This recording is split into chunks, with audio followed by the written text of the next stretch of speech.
So so I don't have any investing advice on real estate, so I would just pay my mortgage for that month.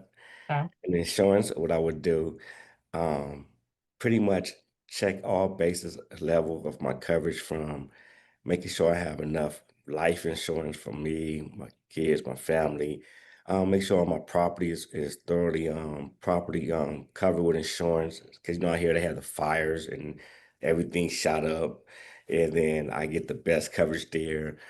Then also the medical, I make sure I fill in the gaps on my medical insurance just in case if something I get sick or ill. So I don't know what that would cost, but I'll probably try to spend.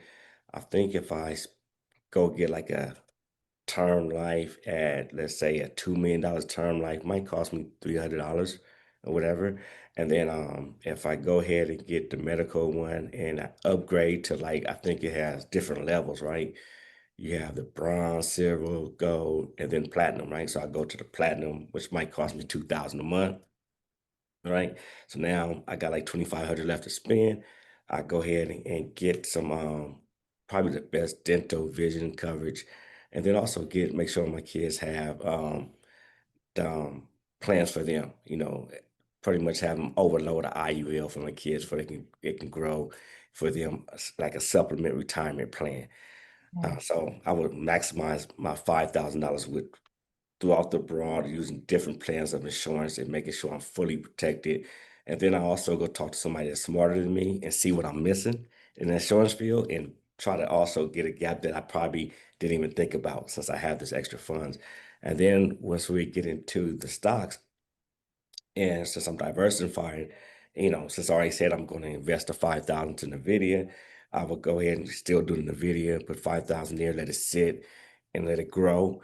Or I would say, okay, you know what? Let me go ahead and be more conservative. If I'm not trying to make money, I just want to make sure my money is not lost. I will go to what we call a Vanguard ETF. It's two of them that I could choose. One would be called the technology one, but it has a higher risk.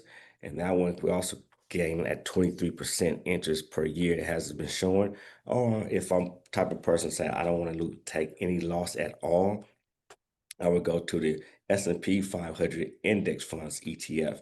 And that way it gives you a gradually consistent over the last 25 years, a 9 or 10% gain. And so I just look at where you are, your circumstances, your tolerance of loss and risk, and decide where you want to do with that. Entrepreneurship, um, depends what you like. I mean, this is time for you to go on your passion, and if you have an opportunity, I'm not gonna say you're gonna lose it, but if you want to lose it and it just the money just dropped in there, at least you gave it a shot.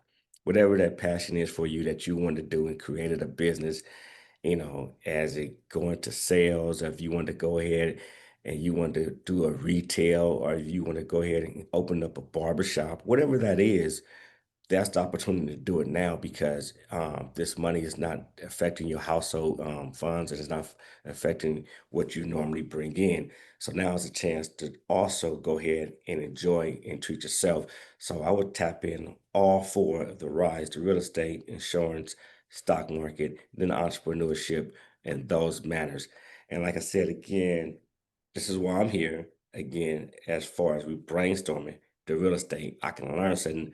I should have done something different with my money, but my lack of knowledge in that, I would have still been a consumer as on the buyer side and pay my Mhm. mortgage. That's what I would do if $20,000 just dropped into my Yeah, I love these answers. They are so good, y'all.